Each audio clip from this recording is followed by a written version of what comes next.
on a envie d'embêter notre monde, on peut répondre l'inverse de ce qu'on a envie de... Bon, voilà. C'est un peu les choses. D'accord? Donc le sondage consiste, grâce au questionnaire, à recueillir ce qui est déclaré par les personnes interrogées. Donc toujours savoir ça, et avoir le recul de dire que forcément il peut y avoir des biais et que, voilà, en fait, dans la vie, finalement, il faut être conscience, c'est intéressant de comprendre comment les choses fonctionnent, pour quand même avancer, enfin savoir mener des enquêtes, mener des actions pour avancer, d'accord, mais toujours avoir un peu ce regard critique, cette prise de recul pour bien évidemment considérer que oui, voilà, il peut y avoir des biais, on fait ça parce que l'humain fonctionne comme ça, mais voilà, en fait en conscience et en connaissance des choses. C'est un peu l'idée. Important d'avoir ces deux éléments en tête lorsqu'on parle, lorsqu'on mène, lorsqu'on argumente, lorsqu'on met en valeur une étude menée de manière quantitative. Alors, bon, je vais passer ce slide-ci parce qu'on en avait déjà parlé. Donc, le quali plutôt pour des études exploratoires, le quanti plutôt utile pour décrire et expliquer des phénomènes, des comportements,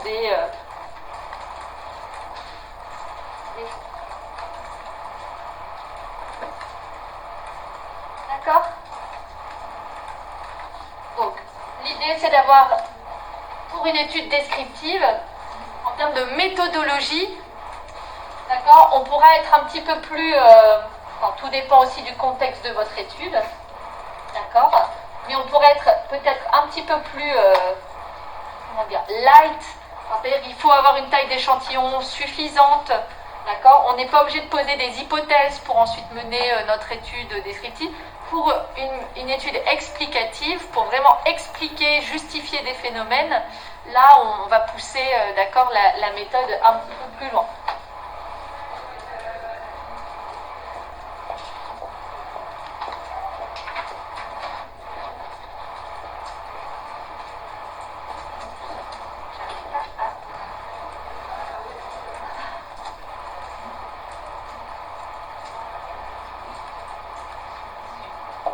Avec ça, j'arrive plus à scroller.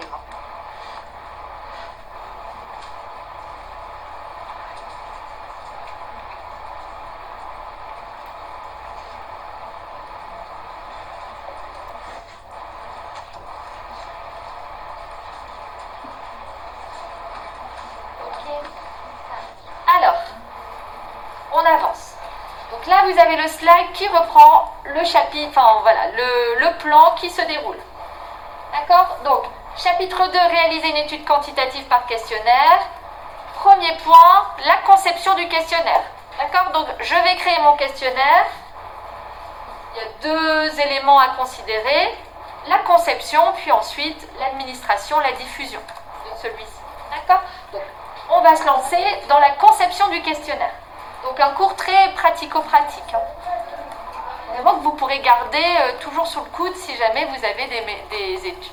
De toute façon, vous serez forcément amené à réaliser un mémoire ou l'année prochaine peut-être une étude en épidémiologie. Donc, hop, pour faire votre questionnaire, gardez ce cours sous le coude. Hein, ça fait déjà une bonne petite guideline pour mener vos enquêtes. D'accord? Donc, à noter que il y a des règles, il y a des guides, mais le questionnaire parfait n'existe pas. D'accord? En fonction du contexte, en fonction de vos ressources, en fonction du temps que vous avez, de vos connaissances, on fait comme on peut aussi pour construire, pour avancer quand même dans nos actions, hein, mais pour construire le questionnaire qu'on veut. Donc, il y a une certaine complexité à la réalisation d'un questionnaire. D'accord? Comme je vous disais, il y a toujours des biais. L'objectif, c'est de les éviter au plus possible. D'accord? Donc, voilà. Donc, complexité dans l'élaboration. Premier élément à avoir en tête, c'est de se dire que deux façons de poser des questions, de rédiger une question, peuvent déboucher sur des informations différentes. Donc, sur une variable donnée. Si on veut mesurer, je ne sais pas, la satisfaction vis-à-vis du médecin généraliste, du service proposé ce jour-là par le médecin généraliste. La formulation de notre question, peut aboutir à deux positionnements différents dans la réponse de la personne. Par la rédaction d'une question, on peut influencer les réponses aussi. D'accord? Donc ça, déjà, de se dire, bon, c'est vrai que finalement, quand je vais créer mon questionnaire, je vais peut-être accorder plus que 30 secondes pour rédiger une phrase de question, quoi. Ça se réfléchit, on y réfléchit un petit peu plus profondément. D'accord? Ensuite, les questions peuvent s'adresser à différents types de personnes, appartenant à des milieux sociaux peut-être différents, qui n'ont pas les mêmes jargons, qui n'ont pas le même vocabulaire, les mêmes perceptions aussi des concepts, des choses, des éléments. D'accord? Donc, il faut pouvoir adapter nos questionnaires en fonction de nos cibles. D'accord? Bien faire attention à la formulation des phrases que l'on utilise et des mots que l'on utilise. D'accord? Et une chose essentielle à avoir en tête, c'est qu'il est nécessaire de prétester systématiquement nos outils. D'accord? Donc, une fois que votre questionnaire est réalisé, l'idée c'est d'aller le prétester sur un tout petit échantillon, quand même suffisamment important pour pouvoir faire quelques petites analyses statistiques et voir, voilà, sur une question, comment les gens se positionnent, quoi. Quand je parle d'un petit échantillon, bon, tout est relatif, voilà, mais ça pourrait être sur une trentaine de personnes et ensuite le diffuser à une centaine pour vous, pour vos travaux d'étudiants.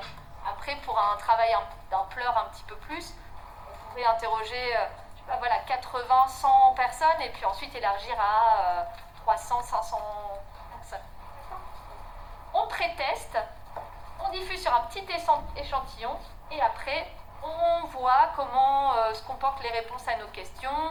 On voit, du coup, ça nous permet de nous rendre compte si la question a bien été comprise, si les individus ne répondent que sur le champ central, le ni d'accord ni pas d'accord, en termes de résultats d'analyse, ça va être hyper intéressant, quoi. On va être complètement bloqué. Ça veut dire qu'il y a un problème dans la formulation de la question ou dans la variable étudiée. Enfin voilà. Donc le prétest nous permet de faire ressortir ça. Et comme ça coûte de l'argent, des ressources, du temps, hein, on monopolise beaucoup de choses pour pouvoir mener une étude, vaut mieux toujours, c'est toujours plus embêtant parce que ça prend un petit temps supplémentaire, mais vaut mieux, d'accord, sécuriser plutôt que de diffuser notre questionnaire tout de suite massivement et obtenir des résultats un peu tout pourris, impossibles à exploiter pour prendre des décisions ensuite. D'accord? Donc le prétest.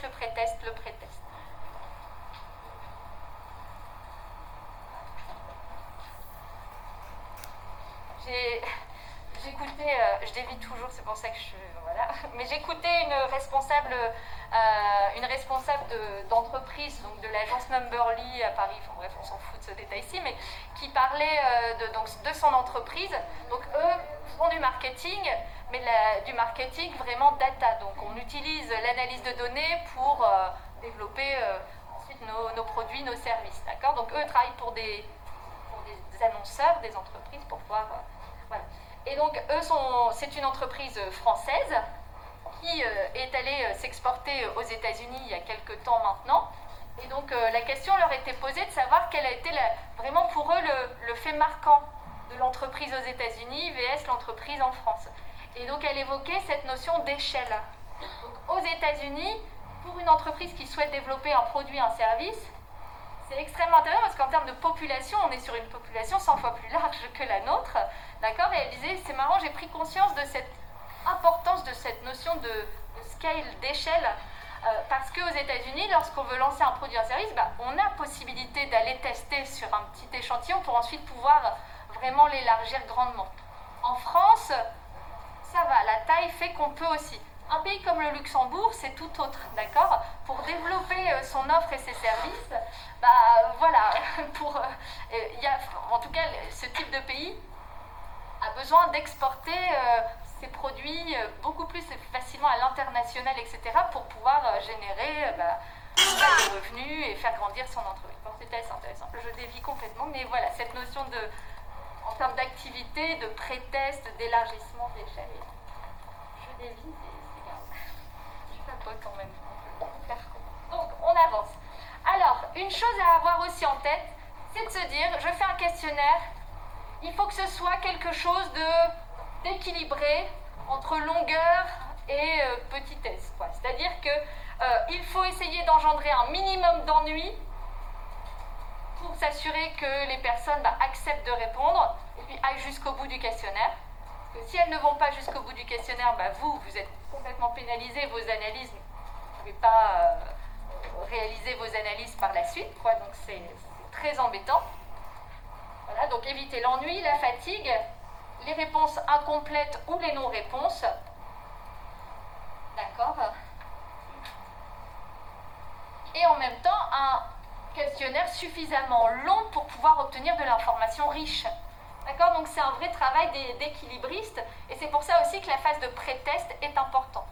Ce qui peut être intéressant aussi, c'est avant diffusion de votre questionnaire, c'est ok le faire pré-tester, l'envoyer aux personnes cibles, mais aussi peut-être avoir un collègue, un expert, enfin voilà, une personne qui commente et qui vous fait des retours sur à voix haute, par exemple, à côté de vous, sur l'ensemble des questions que vous avez faites, et il pourra vous dire tout de suite, moi ça me semble trop long. Ne pas avoir peur de solliciter quelqu'un pour une prise de recul un peu de votre route. D'accord. Donc un questionnaire bien conçu augmente généralement le taux de réponse. D'accord. Donc c'est un équilibre, un compromis entre le désir de recueillir une information approfondie et détaillée et le souci d'éviter la lassitude des répondants. D'accord. Donc bien évidemment aussi, la structure, la taille de votre questionnaire dépendra de votre méthode de collecte. Si c'est un entretien, si c'est un questionnaire administré par téléphone, d'accord, les services de téléphonie mobile, les services après-vente, etc., ils vous appellent, ils ont un petit questionnaire en ligne derrière. Donc ça, il faut que le questionnaire soit beaucoup plus court. Si on est face à un questionnaire auto-administré, c'est-à-dire que la personne répond d'elle-même toute seule, coche les réponses aux questions d'elle-même, donc notamment via format papier ou format web, d'accord, on sera sur un autre format de questionnaire. En face à face, on peut se permettre des questions plus longues, plus complexes et plus variées. D'accord. Ça dépend de votre objectif.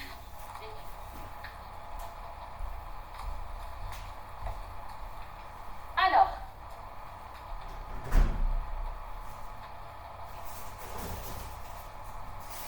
l'idée, c'est que pour chaque question de votre questionnaire, vous vous demandiez, est-ce qu'elle me sera utile? Est-ce que je vais l'exploiter à la fin? Est-ce que j'ai besoin de poser cette question pour aboutir à ce que je souhaite obtenir? D'accord. Donc, il faut éliminer les questions de faible utilité. Parfois, par réflexe, finalement, on se dit, bon bah voilà, je vais demander l'âge, je vais demander le sexe, je vais demander l'adresse mail, je vais demander le nom, prénom, etc. D'accord. Peut-être que ça n'a pas de sens et que ça peut venir, c'est de la fioriture. D'accord. On perd finalement du temps pour se concentrer sur l'objet de notre étude. D'accord. Donc parfois, vraiment, on peut avoir tendance à mener des questions inutiles. Ça ne sert à rien. Essayez pour chaque question, il faut que vous vous dites, cette question-là, je la pose parce que je vais l'exploiter dans mes analyses de résultats. J'en ai besoin pour guider mes actions. D'accord. Ça, c'est important. Sauf, petite exception, parce que parfois, ces questions un petit peu superficielles, inutiles pour vos analyses, etc., mais peuvent avoir une utilité. Par exemple, pour mettre à l'aise la personne. D'accord. C'est ce que je vous évoque sur le slide ici. Ça peut parfois faciliter l'implication du répondant. Avoir une petite question sympathique, introductive, un peu générale, pour se lancer, percuter, intéresser, titiller la personne, ça peut être intéressant, selon les sujets que vous étudiez. D'accord. Ça peut permettre de mettre en place une relation de confiance, mettre à l'aise la personne. Surtout si votre étude porte sur un sujet délicat, sensible ou autre. Que ce soit l'addiction, même la religion ou ce genre de choses. Il y a des sujets plus ou moins sensibles.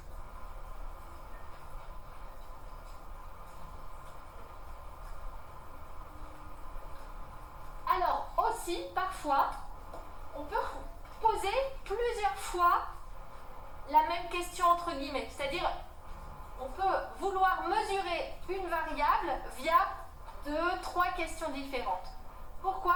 Parce que ça, c'est une technique que l'on utilise pour nous assurer que le répondant ira dans le même sens sur les deux questions et qu'il ne répond pas pour des raisons de lassitude, etc. Donc pour valider en fait la fiabilité et la validité des réponses, on peut être amené à interroger 2 fois, 3 fois la personne sur la même variable, mais en formulant la question différemment. Je vais vous l'illustrer, enfin je vais vous l'évoquer par la suite, mais par exemple, parce que vous savez, si vous avez un questionnaire avec 50 questions, où on est face à des questions qui s'enchaînent, où la personne doit se positionner, pas du tout d'accord, tout à fait d'accord. Hop, vous avez 20 questions à cocher comme ça. Il peut y avoir un phénomène de halo, hein. Finalement une tendance à répondre toujours pareil. Donc il peut y avoir des biais sur les réponses.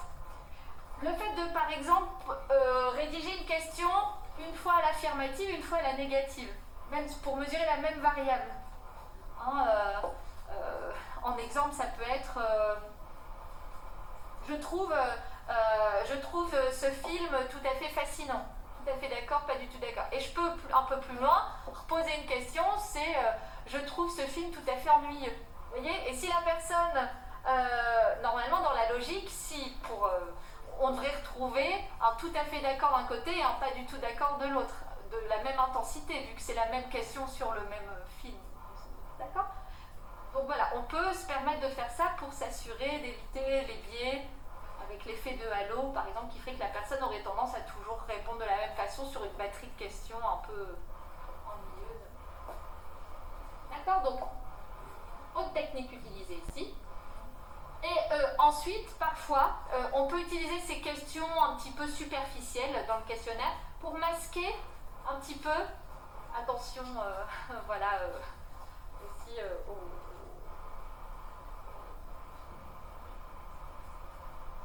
au positionnement éthique du chercheur, mais bon, quelquefois, effectivement, pour des études commerciales, pour essayer de comprendre un peu comment se comporte la concurrence, voir comment les consommateurs consomment les produits concurrents, etc.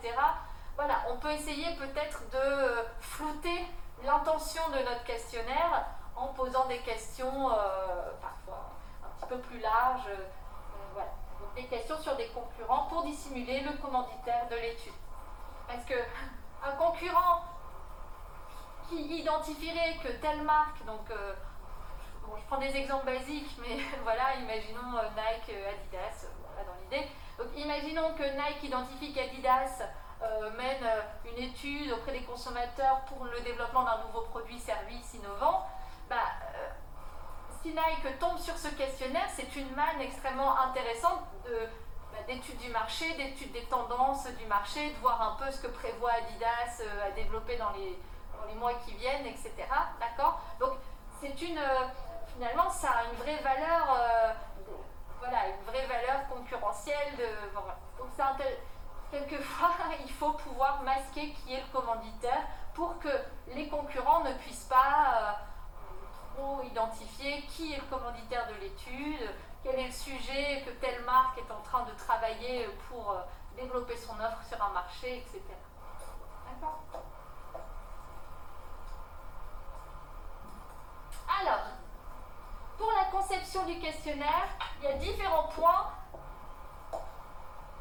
à considérer. D'accord? Donc tout d'abord, la rédaction du questionnaire. Vous avez sur le Moodle le plan du cours détaillé. D'accord? Donc il y a la rédaction du questionnaire. Ensuite, il y a la dynamique du questionnaire qui doit être travaillée, l'aspect physique du questionnaire, et voilà. Grosso modo. Après, il y a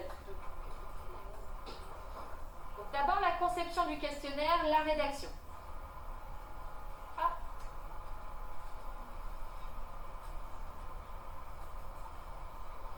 Donc on va aller travailler. C'est perturbant. Donc, la rédaction du questionnaire, grand A, le contenu des questions dans un premier temps, ensuite la structure, ensuite la formulation et quelques astuces pour éviter les non-réponses, les non. le contenu des questions. Qu'est-ce que je vais aller étudier? Il y a deux grandes familles de contenu des questions. Vos questions dans le questionnaire porteront soit sur des caractéristiques individuelles, type identification de la personne, mais au-delà de ça, ce sera soit des phénomènes mentaux, soit des comportements. D'accord? Donc il y a une distinction à faire entre ces deux grandes catégories d'éléments, qui sont soit des phénomènes mentaux, qui sont finalement durs. Ah, c'est pas évident, c'est intangible, les phénomènes mentaux. C'est pas observable facilement. C'est la personne qui va se déclarer, on peut pas... Autant des achats, des comportements d'achat, on peut les compter, ou des comportements de prescription médicale. Les médecins, on peut vraiment mesurer le nombre de prescriptions qu'ils font, etc. Par contre, leur opinion sur tel médicament ou autre, c'est autre chose. Soit des phénomènes mentaux, donc des opinions, des attitudes, des intentions. Donc ce sont des phénomènes non directement observables, ou alors soit des comportements. D'accord? Donc ça, ce sont des choses qui peuvent être directement observables, mais parfois, il peut être plus pratique, plus économique de les mesurer par des déclarations. Parfois, on n'a pas le temps d'aller demander à un observateur sur le terrain d'aller compter le nombre de fois où la personne a utilisé tel service dans notre bâtiment, etc. D'accord? Quelquefois, c'est plus pratique, plus rapide d'aller demander, d'envoyer un petit mail à nos usagers et demander s'ils ont utilisé tel ou tel service. D'accord? Alors, ce qui est super aujourd'hui avec le numérique, les outils digitaux, les outils wearables, portables et l'Internet des objets, il y a plusieurs thèmes qu'on peut utiliser, c'est que cette donnée, on peut la récolter de manière beaucoup plus facilement. D'accord?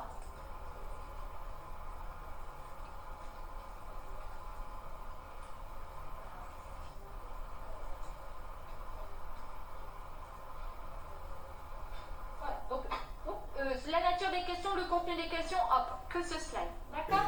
Maintenant, la structure des questions. Alors, il existe différents types de questions.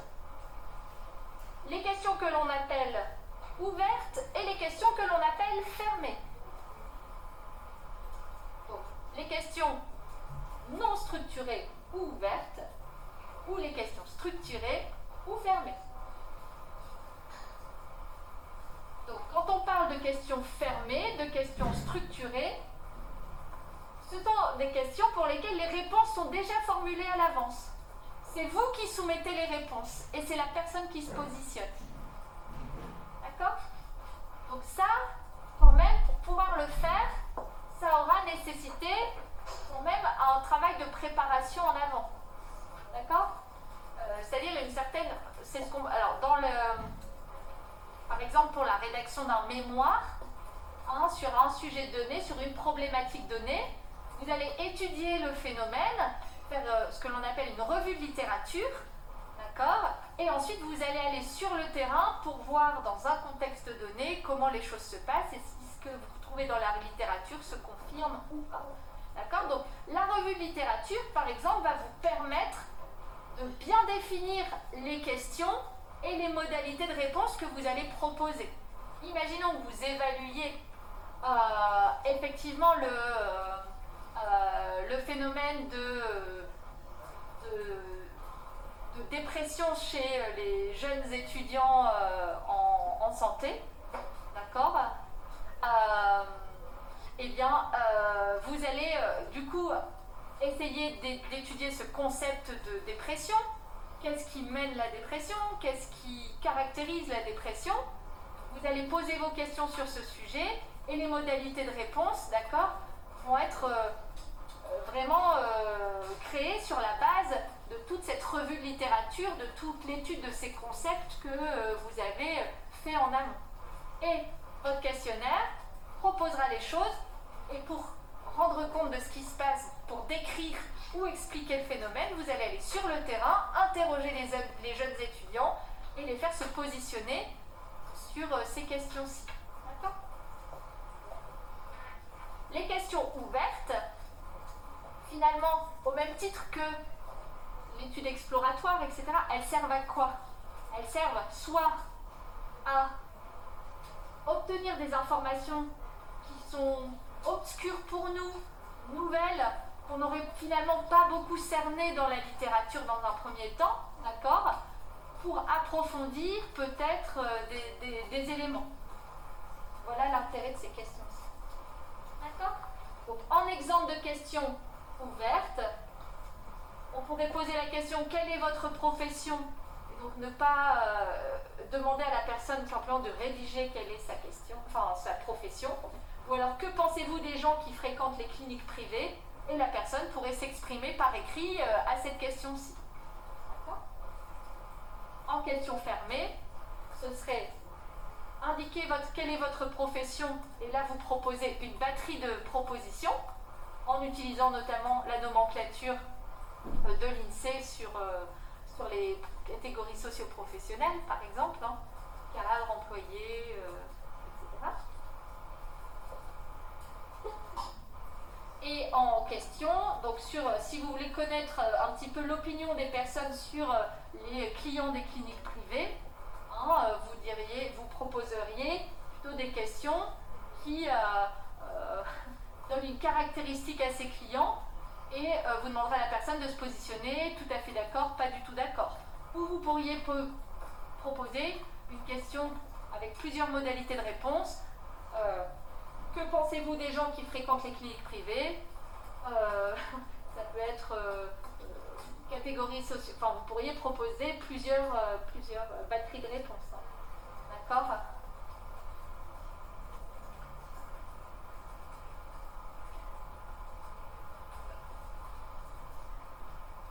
Alors, on avance. Sur les questions ouvertes, comme je vous le disais, c'est utile dans les études plutôt exploratoires, ou en tout cas sur des parties de l'étude que l'on cherche à explorer davantage, à approfondir, à aller plus dans le détail, dans la finesse, etc. D'accord ?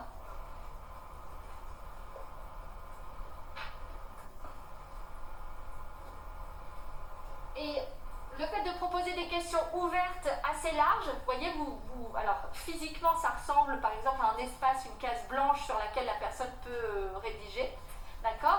Plutôt que simplement sur une phrase proposer que des petits pointillés juste pour répondre à un petit mot précis, finalement c'est moins déformant que ces petits pointillés, c'est plus spontané, ça fait appel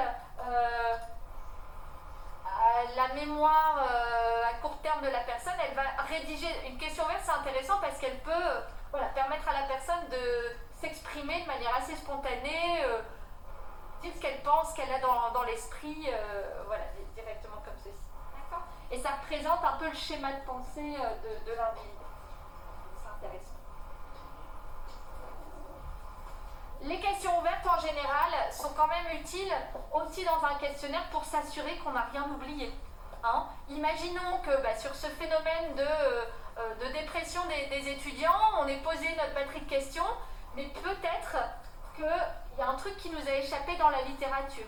Peut-être qu'il y a un élément dont on n'a pas du tout conscience. Et donc une petite question ouverte en fin de questionnaire qui permet de s'assurer que les personnes, si elles le souhaitent, peuvent rajouter des choses. D'accord ? Avez-vous quelque chose à rajouter ou des suggestions ou exprimez votre avis. Hein. Ça permet de s'assurer qu'on n'a rien oublié. Peut-être que la personne veut s'exprimer de manière un peu plus profonde sur une question qui a été posée auparavant. D'accord ? Donc ça peut être très, très riche de mettre en place quelques questions ouvertes dans le questionnaire. Oui ? Ça veut dire quoi, le taux de réponse est meilleur si on fait auto-administré, ça veut dire que c'est la personne, c'est vous qui répondez au questionnaire en ligne tout seul sur Internet. Quand il y a le questionnaire parfois les enquêtes sont menées en face à face. Je ne sais pas si vous êtes déjà baladé à Lille, les assos humanitaires qui vous interpellent pour pouvoir répondre à une étude, ce genre de choses. Voilà, ça c'est en face à face avec une personne. Donc, les questions ouvertes permettront d'étudier, d'accord, des attitudes et des opinions générales. En général, on pose ces questions pour là. Mais il peut y avoir des exceptions. Vous pourriez, je sais pas, poser une question sur un comportement donné. Bon, mais voilà, en général, ça sera ça. D'accord ? Certaines libertés de réponse, d'accord, c'est ce que je vous disais. Et ça peut nous aider à interpréter parfois des réponses à des questions structurées. D'accord ? C'est du complément d'information. Voilà, donc idéalement, alors oui.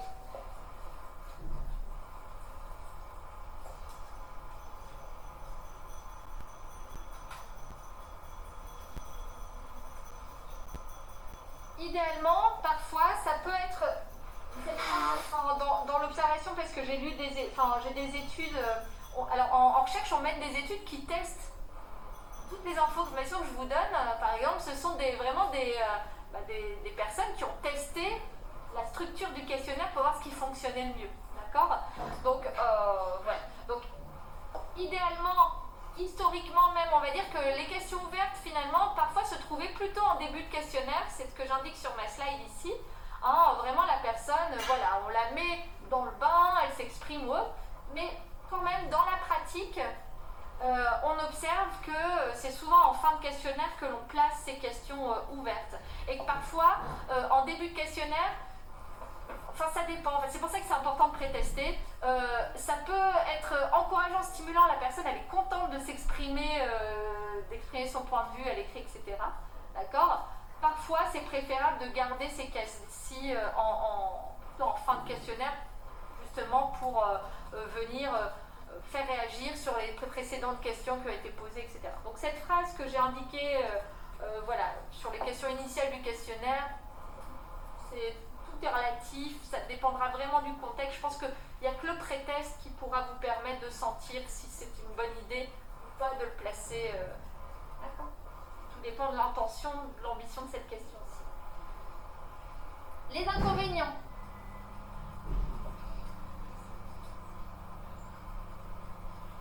Bien évidemment, le taux de réponse aux questions ouvertes sera plus important si les questions sont posées en face à face avec la personne. Si la personne est toute seule pour répondre au questionnaire, qu'elle a envie d'aller vite, hop, elle pourra squeezer, elle pourra ne pas développer ses propos, elle pourra peut-être ne mettre qu'un petit mot dans cette question ouverte, vous voyez. Donc, en général, ces questions ouvertes sont plus remplies quand c'est administré par un sondeur, quelqu'un qui est en face. Et ça demande quand même, aujourd'hui, avec le web, on a tendance à se faciliter, encore une fois, pour des questions de moyens, le questionnaire en ligne plutôt que le sondeur en face à face. Tout dépend de l'objet de votre étude, encore une fois. Les inconvénients risquent... Alors oui, ce qu'il peut y avoir aussi, c'est le risque élevé du biais chez l'enquêteur. C'est-à-dire que parfois, l'enquêteur peut intimider la personne, peut influencer les réponses sans s'en rendre compte, vous voyez, à l'oral, en fonction de la posture, en fonction de la façon dont les phrases sont développées, etc. Donc, faire attention à cela. Aussi, le biais qui est proposé ici, c'est que quand on est en face à face, parfois, l'enquêteur reprend à l'écrit les dires de la personne. Sauf que du coup, il peut manquer des éléments. Ça peut s'apparenter à la prise de notes, où on peut donner plus d'importance à des personnes qui s'expriment beaucoup mieux, d'accord, dans la retranscription de l'information à l'écrit. Donc là, pour pallier à ce problème-là, à ce biais-là, on va avoir systématiquement recours à l'utilisation d'un magnétophone, enfin d'un enregistreur, d'accord, pour avoir l'information la plus complète possible, la plus réelle, d'accord, la plus fiable. Alors, certaines réponses sont inutilisables ou superficielles, d'accord. Bon, là, c'est parce que certaines personnes peuvent ne pas prendre le temps de réfléchir pour répondre à ces questions ouvertes. Donc, voilà, ça peut être des questions sur le coût en fonction du contexte. Encore une fois, le contexte joue beaucoup. Vous venez de vous engueuler avec votre médecin généraliste où il était de mauvaise humeur et voilà. Si vous exprimez à l'écrit pour développer votre propos sur comment s'est passée la consultation, bah, voilà, le contexte fait que ça peut biaiser à ce moment-là, ça peut être très spontané comme réponse donnée et pas tout à fait représentatif de la perception globale de la qualité de la relation avec ce médecin.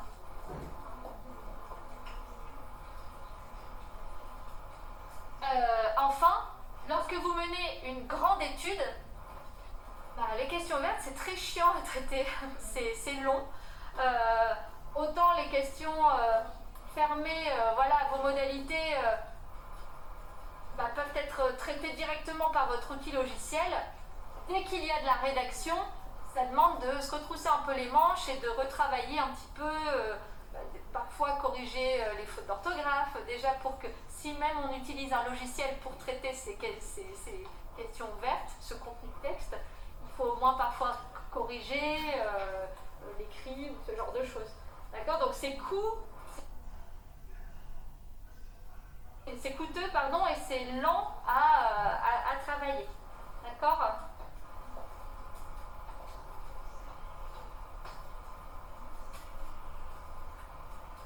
Voilà. Alors dans les questions ouvertes, parfois on utilise, c'est le petit encadré de ce slide, des questions ouvertes parfois pour indiquer un poids ou le chiffre d'affaires de l'entreprise, etc.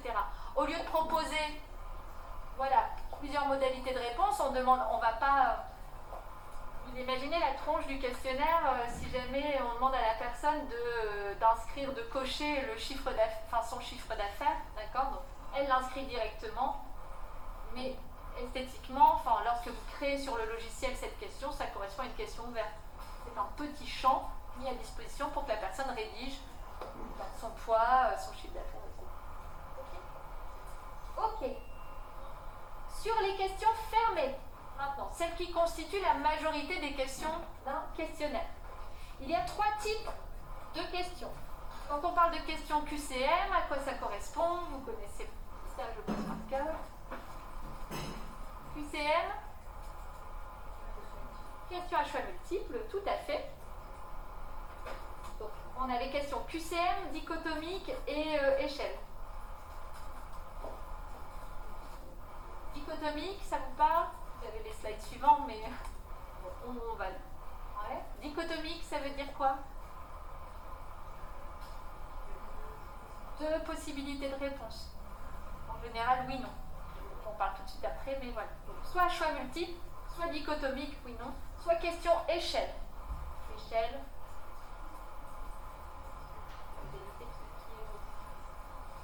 Alors, les QCM. On demande à la personne de se positionner sur les éléments les plus importants pour lui, qui ressortent le plus. D'accord?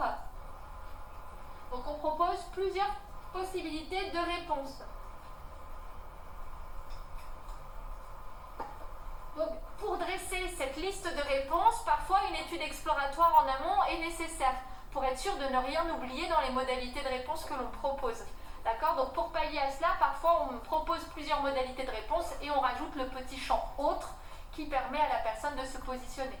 Toutefois, imaginons que dans vos résultats obtenus, vous obteniez une multitude de mots autres ou alors que systématiquement c'est toujours le même mot dans autre qui ressort, ça veut dire que là, voilà,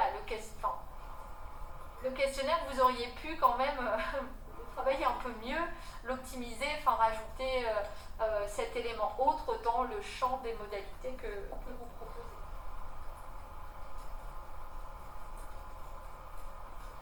En général, les personnes ont tendance à choisir dans la liste plutôt que de préciser les choses. D'accord? Donc ça peut être les étudiants de l'ILIS, pour se rendre compte des sports qu'apprécient les étudiants de l'ILIS, d'accord? Quel sport pratiquez-vous? Et on propose tous les sports et on demande aux personnes de se positionner. Ensuite, il faut vraiment faire attention à ce que deux modalités de réponse ne veulent pas dire la même chose. Ça peut être déroutant, c'est pas clair, d'accord? Il faut vraiment que les propositions s'excluent entre elles.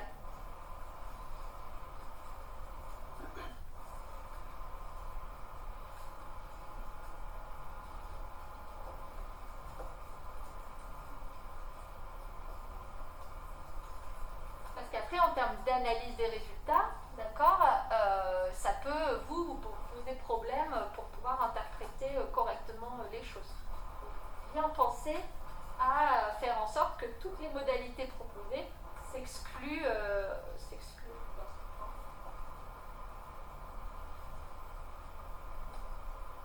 Les répondants doivent être en mesure de choisir au moins une réponse, d'accord? Et donc, si ces réponses sont nombreuses, peut-être faut-il penser à scinder la question en deux, en poser plusieurs questions différentes, d'accord? Parce que il existe des contraintes de gestion, de traitement de l'information dans le cerveau de l'individu, d'accord? Donc si vous proposez une vingtaine d'items, il n'aura pas le temps de les traiter, il aura tendance à se positionner de manière, alors ce que l'on observe, hein, c'est les biais que j'ai cités sur le slide ici, à se positionner de manière un peu automatique et pas tout à fait réelle, hein, sur votre, quand ça ne représentera pas la réalité, hein, sur le questionnaire.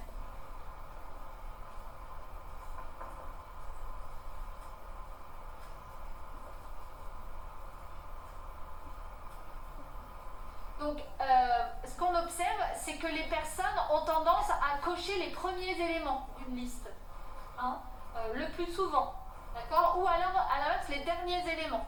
En tout cas, il n'ira pas chercher l'info trop dans les zones intermédiaires, en fait, d'accord? Donc, sur une liste que l'on propose, on observe que les personnes ont tendance à cocher plutôt en haut, en bas, parce qu'en termes de traitement de l'info, c'est plus automatique.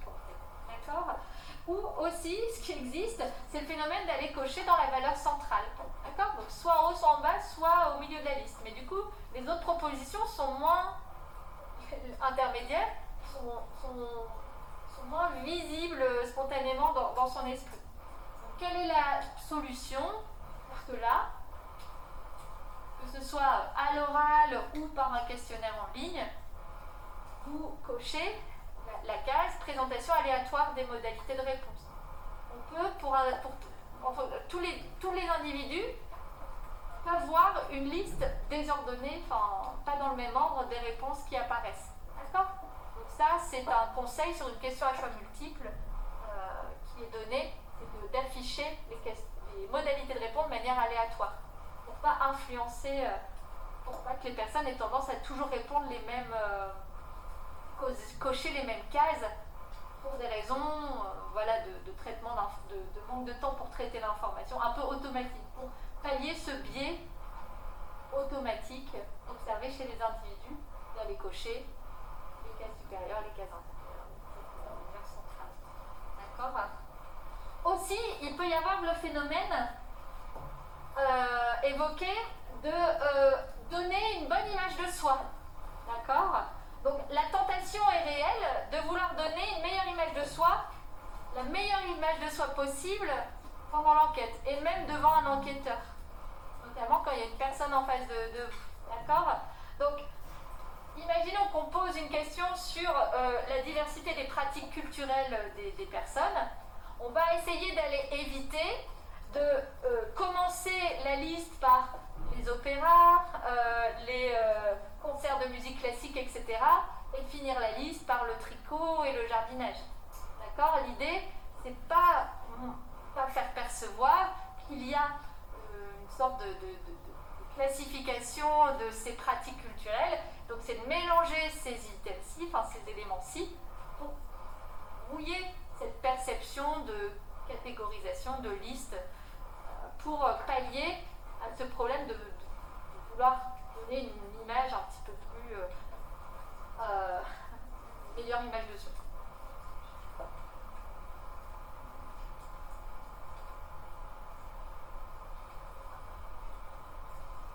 Alors, pour les questions dichotomiques,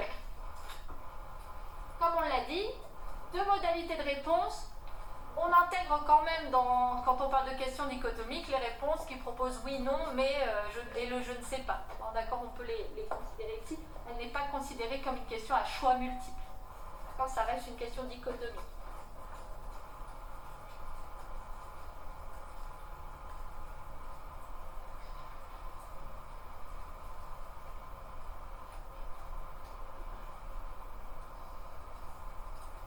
Alors, pourquoi intégrer cette question, je ne sais pas. Tout dépend de votre ambition, l'objet de votre étude, etc. C'est pas systématique, on n'est pas obligé. On peut vouloir forcer la personne à se positionner. Parfois, on peut avoir peur que la personne soit freinée dans son élan de réponse et qu'elle abandonne le questionnaire, donc on peut présenter des alternatives je ne sais pas. Parfois, le je ne sais pas a un sens, d'accord, et peut être intéressant à étudier. C'est comme sur une échelle, la valeur centrale.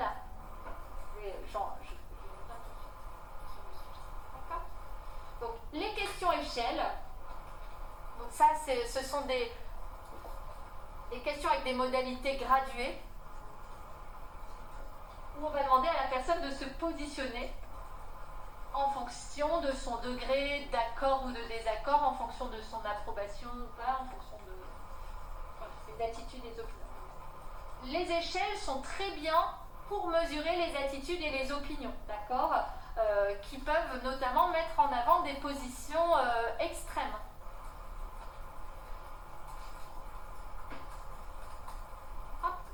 Un exemple de question échelle. Donc, avez-vous l'intention d'acheter un déambulateur dans les 6 prochains mois?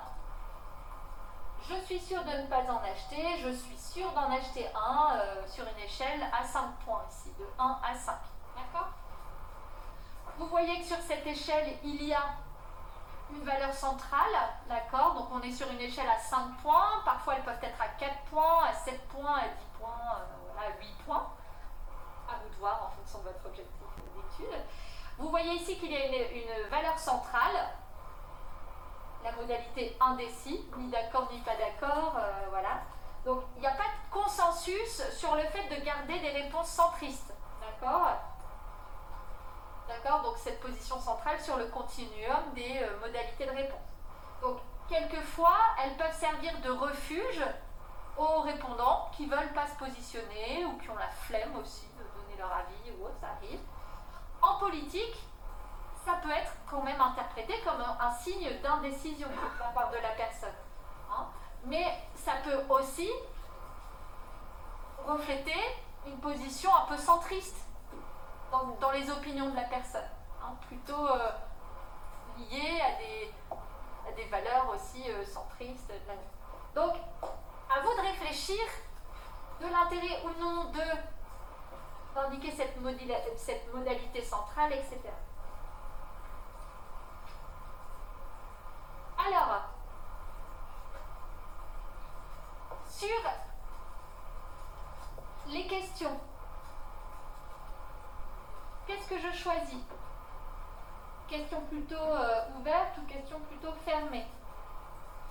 Donc, il faut savoir qu'une série de questions ouvertes témoigne généralement d'un manque de préparation et de réflexion sur les sujets étudiés. Si lors de vos exercices, si dans votre mémoire de fin d'études, etc., votre questionnaire est principalement constitué de questions ouvertes, vous êtes sûr que vous pouvez, à mon avis, fortement être un peu taquiné par les membres du jury qui pourraient un peu vous critiquer sur la méthode. D'accord?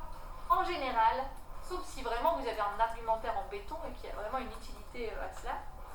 Mais un questionnaire qui aurait trop de questions ouvertes témoigne souvent d'un manque de réflexion sur le sujet. D'accord? Attention parfois aux questions trop ouvertes aussi, qui pourraient aussi mener à ce que les personnes aient du mal à se positionner, à s'exprimer. Donc, pour le comparatif, si l'enquête vise à tester une hypothèse, hop, on utilisera des questions fermées. D'accord? Si l'enquête vise à comprendre et à repérer a posteriori certaines variations dans les réponses, etc., hop, on pourrait plutôt privilégier les questions ouvertes.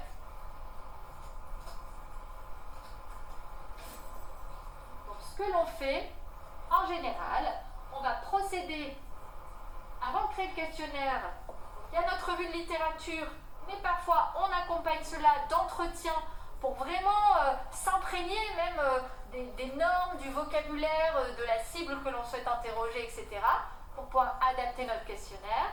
On mène des entretiens pour être sûr que toutes les modalités de réponse que l'on va proposer reflètent bien ce qui existe, quoi, qu'on n'oublie pas de modalités de réponse, qu'on ne pose pas des questions qui soient complètement à côté de la plaque. D'accord ? Prévoir au préalable des entretiens, prévoir dans la liste des réponses une catégorie autre aussi par sécurité. Et si, dans le dépouillement, donc c'est quand on commence à décortiquer un peu les données récoltées, si dans le dépouillement, notamment du pré-test, vous identifiez que dans le champ autre, eh bien, il y a beaucoup de mots qui reviennent, etc., remodifiez votre questionnaire avant la diffusion massive, d'accord, pour pouvoir bien proposer votre batterie de réponse.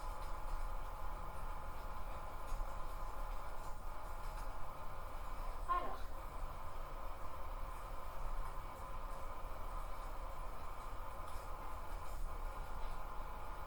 Bon, les questions mixtes, c'est le slide suivant, d'accord. Donc c'est quand, par exemple, on pose une question dichotomique, oui, non, et après on demande à la personne de préciser. Si oui, lesquels, sinon lesquels. D'accord ? Hop. Partie C. La formulation des questions.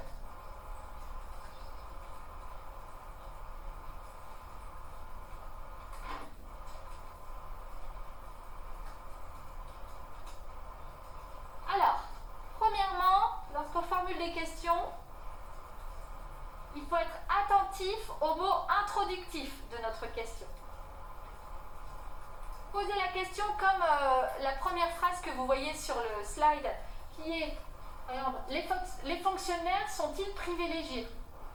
Posez la question dans ce sens, laisse croire qu'il existe un savoir objectif. D'accord ? Que le répondant doit connaître cette information, d'accord, et qu'on est face à une question type test des compétences, test des connaissances. Et ça peut bloquer la personne qui peut tendance à répondre faussement. D'accord ? Donc, on va faire attention à utiliser des mots introductifs que je vous ai donnés ici sur le slide. D'accord ? Donc, par exemple, pensez-vous que les fonctionnaires sont privilégiés ? Trouvez-vous que ? Estimez-vous que les fonctionnaires sont privilégiés ? Diriez-vous que ? D'accord ? C'est plus judicieux d'utiliser ces mots introductifs lorsqu'on pose une question. À savoir que le conditionnel, voilà, on a étudié un peu les choses, et que le conditionnel demande une vérité personnelle moins susceptible de changer selon d'autres critères. D'accord ? Donc le conditionnel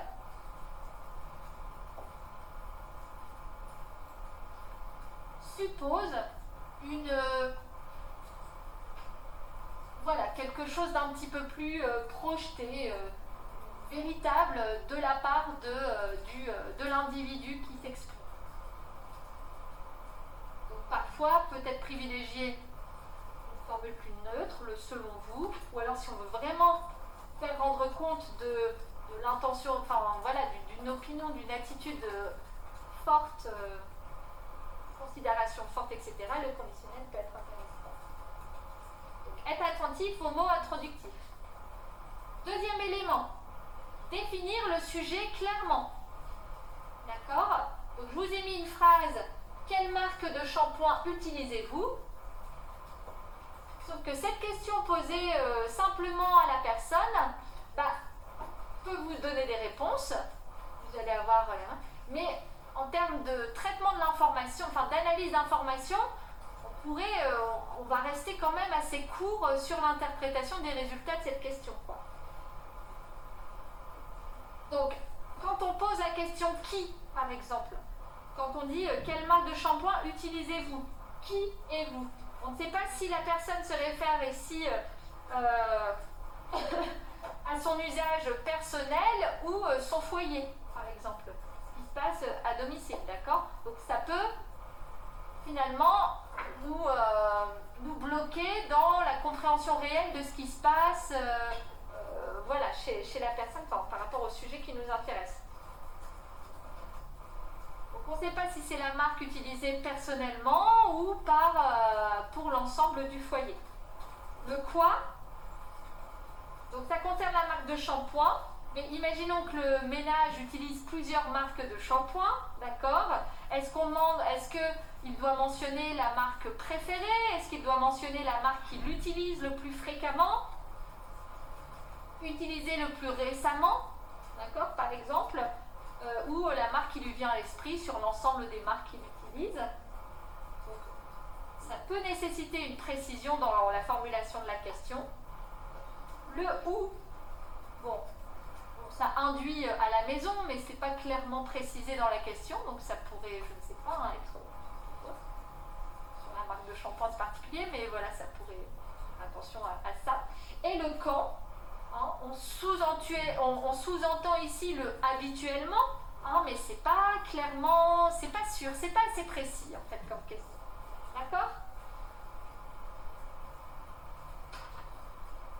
Donc, une phrase un peu plus précise pour aboutir à des résultats plus clairs. En fonction, tout dépend de ce vers quoi, l'utilité de votre question, ce vers quoi vous voulez tendre. D'accord? Mais donc ça, pour une alternative, pourrait être quelle marque de shampoing avez-vous personnellement utilisé chez vous le mois dernier? Si plus d'une marque sont concernées, veuillez énumérer la liste complète de ces marques. Voilà.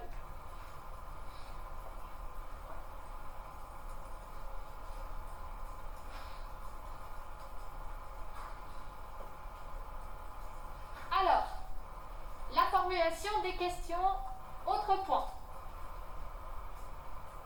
Il faut utiliser des mots simples et pas de formulation trop longue ou trop complexe.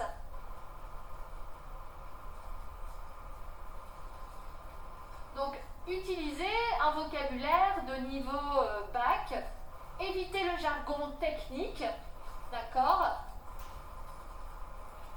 Et si besoin de donner une brève définition ou un schéma, n'hésitez pas à le faire. D'accord? J'ai des étudiants, effectivement, qui s'intéressent à la thématique des aidants et de la situation des aidants. Ok, en médico-social, on sait ce que c'est qu'un aidant, d'accord? Mais c'est pas forcément évident pour tout le monde. Et souvent, même parfois, les aidants ne savent pas qu'ils sont aidants eux-mêmes. D'accord? Donc, si vous faites une enquête sur les aidants, donnez une petite définition de ce qu'est un aidant. Aidant, finalement, alors, on en parle de plus en plus dans les médias, d'accord? Il y a la journée nationale des aidants, enfin voilà, on démocratise un petit peu le truc. Mais voilà, ça reste du jargon du secteur sanitaire médico-social. Il y a un vrai problème d'ailleurs avec les acronymes, les jargons, enfin c'est pas pour rien qu'il faut un peu qu'il y a des politiques de simplification un petit peu du système. Utilisez les mots précis et non ambigus, d'accord? Donc typiquement l'exemple que je vous ai donné ici, combien de fois par mois en moyenne vous rendez-vous dans une pharmacie pour faire des achats? Jamais, occasionnellement, parfois, souvent. Occasionnellement, parfois, souvent, qu'est-ce que ça veut dire? D'une personne à l'autre, le mot occasionnellement peut être complètement différent. Peut-être qu'une personne qui se lave tous les 3 jours, c'est tout à fait, c'est souvent, d'accord? Enfin, on pourrait être sur des considérations qui nous semblent... Donc, en fait, vraiment faire preuve d'empathie vis-à-vis de notre cible, enfin, se mettre toujours à la place de la personne que l'on a en face de vous. D'accord? Donc, soyez moins ambigus. Un mot, une seule signification. Donc, pour cette question-ci, pourquoi pas proposer une échelle ordinale ici, en proposant moins d'un mois, 1 ou 2 fois, 3 ou 4 fois, plus de 4 fois. C'est beaucoup plus précis. D'accord? Et toutes les personnes qui, du coup, se positionneront auront la même interprétation des choses. Parce que si vous proposez cette modalité, par exemple, occasionnellement, dans votre base de données, ça pourrait correspondre à des personnes qui achètent un produit donc, occasionnellement une fois par mois ou alors une fois tous les 6 mois. On ne serait pas du tout sur les... Donc, vos résultats n'auraient pas de sens. D'accord ? Vos interprétations seraient faussées. Donc, être plus précis. Ensuite, il y a des mots à éviter. Alors, j'ai pas de liste, hein, voilà, il faut faire attention à cela, mais il y a des mots comme ça. Peut-être intuitivement, vous pouvez sentir qu'il y a des mots quand même qui ne sont pas tout à fait neutres, d'accord, et qu'il est préférable d'éviter. Donc, c'est ce qui se passe par exemple avec le mot interdire, et notamment aux États-Unis, hein, où ce mot est vraiment très angoissant pour la population, d'accord. Donc ça déclenche un rejet vraiment très fort. Donc dès lors que dans une phrase apparaît le mot interdire, ça peut susciter vraiment peut-être une opposition, enfin un élan d'aller contre et finalement de ne pas répondre tout à fait objectivement. D'accord ? Donc quand on pose cette question, pensez-vous que les États-Unis devraient interdire les discours publics contre la démocratie ? Les réponses oui sont nettement moins fréquentes que les non à cette question. D'accord ? Parce que le mot interdire, il y a un vrai rejet de ce mot et de se dire ah non, on ne va pas interdire non plus. Alors que peut-être que la position sur ce sujet est un peu plus nuancée. Voilà. Donc faire attention aux mots. Et peut-être ici, du coup, tourner la phrase de manière plus optimiste. Pensez-vous que les États-Unis devraient autoriser le discours public contre la démocratie ?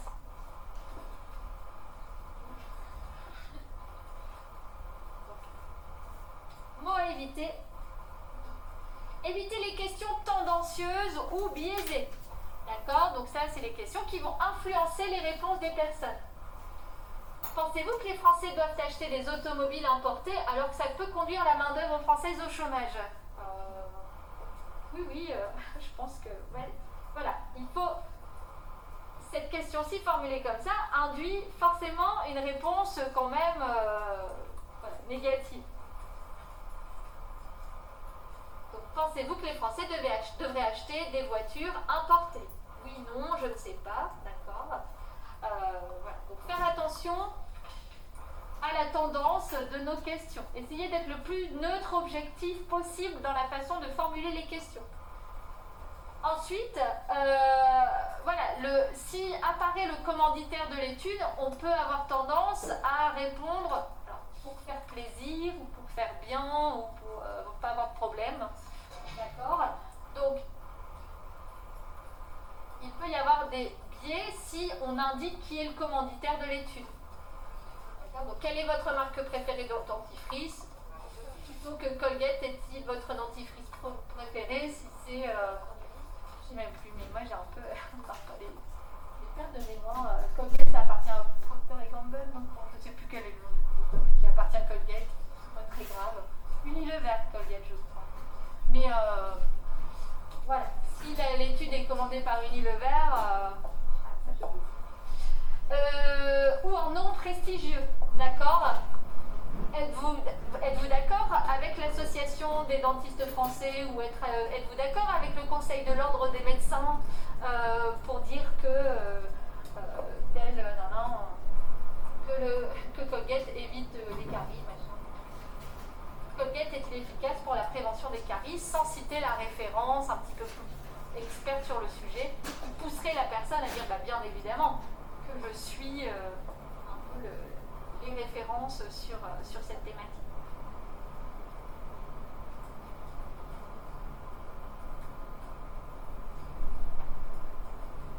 Autre dans la formulation des questions, éviter les alternatives et les hypothèses implicites. Donc c'est dans le même sens que précédemment. Hein.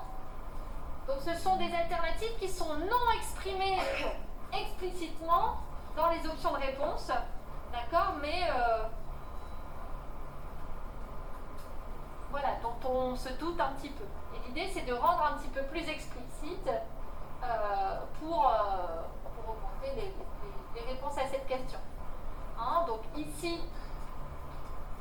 les questions qui pourraient être posées dans une étude sur les préférences de transport lors des déplacements en France. Aimez-vous prendre l'avion pour de courtes distances? Donc c'est une alternative de la voiture implicite, d'accord? Donc l'idée, c'est de dire que voilà, on va essayer de ne pas influencer les réponses de la personne, d'accord? Et donc, aimeriez-vous prendre l'avion pour de courtes distances ou préférez-vous prendre la voiture? Il peut y avoir une influence sur la question 1 par rapport à la question suivante, d'accord?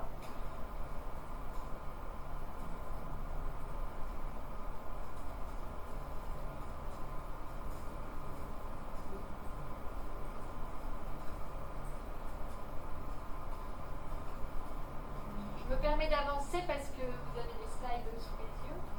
Ça va perdre un peu de temps dans le discours. Ensuite, les réponses doivent être connues par la personne interrogée. Hein? La personne interrogée ne se souvient pas forcément de la réponse, hein? Notamment si la période de référence est trop longue. Si c'est quelque chose qui s'est passé il y a 6 mois, d'accord, pour se positionner sur essayer de rendre compte de ça, c'est pas forcément évident. Si on interroge les étudiants pour savoir où est-ce qu'ils ont postulé après le bac et que les étudiants interrogés sont des étudiants de master 2, bon, c'est pas certain qu'ils vont réussir à donner la liste exhaustive des établissements dans lesquels ils ont postulé. D'accord ? Si on interroge les mamans pour savoir le nombre d'épisodes de fièvre qu'a eu leur enfant lors de la première année de naissance, ce sera compliqué de quantifier les choses. D'accord ? Donc, également, éviter les généralisations et les estimations de la part des répondants. D'accord ? Donc, encore une fois, essayez d'être le plus précis possible. Essayez d'être spécifique dans les questions que vous posez. D'accord ? Donc, par exemple, quelles sont les dépenses annuelles par personne de votre ménage en produits de santé? Allez-y pour répondre à cette question de manière spontanée sur le sujet. On est face à une question beaucoup trop complexe, d'accord? Donc, on va trouver des alternatives. On va réduire peut-être la temporalité. Quel est le montant mensuel ou hebdomadaire des dépenses de votre ménage en produits de santé? Et combien de personnes composent votre ménage? Et hop, c'est la personne qui analyse le questionnaire qui ensuite fait ses petits calculs et qui peut voilà, faire le lien entre ces deux questions pour aboutir à une troisième donnée. D'accord?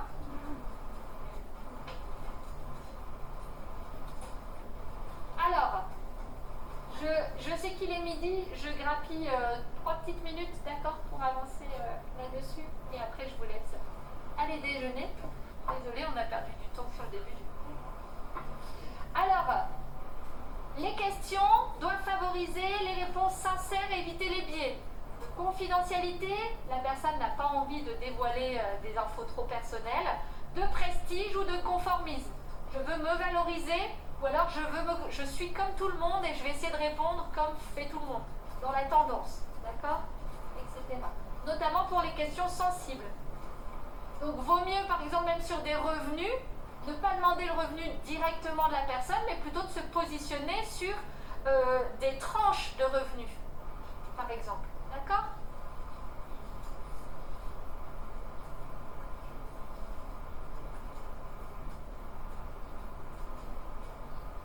Autre élément, les déclarations affirmatives ou négatives.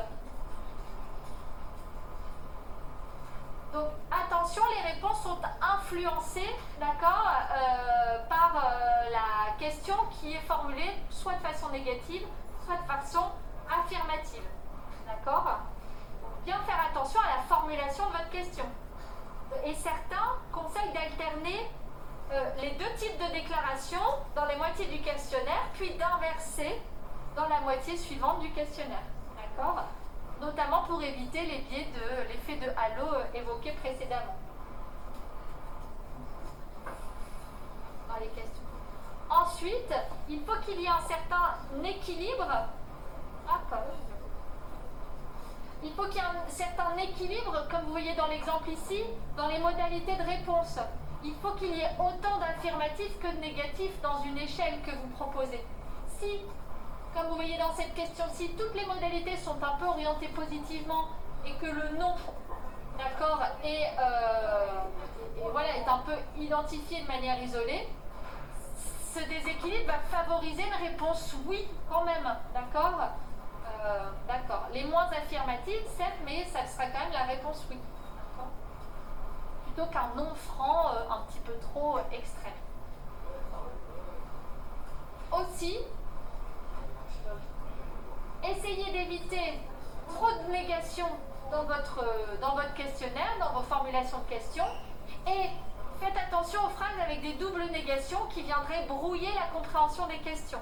Je vous ai mis une illustration. Ne pensez-vous pas qu'il aurait mieux valu que le Royaume-Uni ne fasse pas le Brexit? Impossible à comprendre de manière rapide, d'accord, cette question-ci.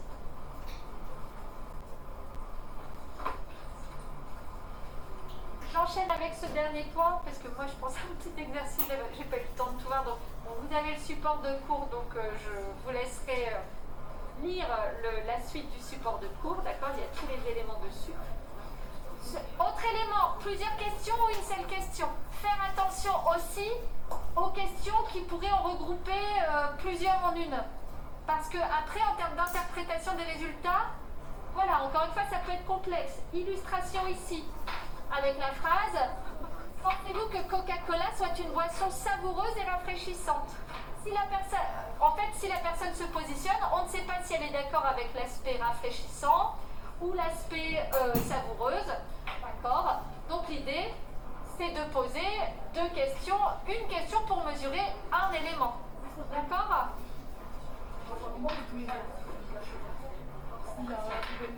Je finis ce point-là, ça va. Attention au pourquoi également. Les questions pourquoi sont parfois des questions un peu pièges, d'accord? Voilà, finalement, il y a plusieurs questions aussi qui pourraient répondre à ça, qui correspondent à cette question pourquoi. Pourquoi faites-vous du shopping chez Decathlon? D'accord? Donc, soit pour acheter des chaussures de sport, soit l'emplacement est plus pratique, soit, voilà, on me l'a recommandé. D'accord? Donc, finalement, pour avoir plus de précision, plus d'informations pertinentes, intéressantes à traiter, à comprendre, à analyser, cette question pourquoi pourrait être plutôt divisée en trois questions spécifiques sur le quel article de sport achetez-vous, qu'appréciez-vous chez Decathlon par rapport aux autres magasins et comment avez-vous été amené à fréquenter les établissements Decathlon. D'accord? Donc faites très attention à cette question pourquoi. Qui, en termes de réponse, vous limiterez assez dans les heures. Alors, très bien, je vous laisse. Donc, vous avez un PowerPoint en PDF, bien plus avec d'autres éléments présentés. Je vous laisse les réviser pour la fois prochaine. Mes slides, vous voyez, sont quand même assez bien détaillés, assez faciles à comprendre. Donc, révisez bien cela. Madame Morioucourt vous renseignera sur la date. Donc, il y aura une petite œuvre calée dans l'emploi du temps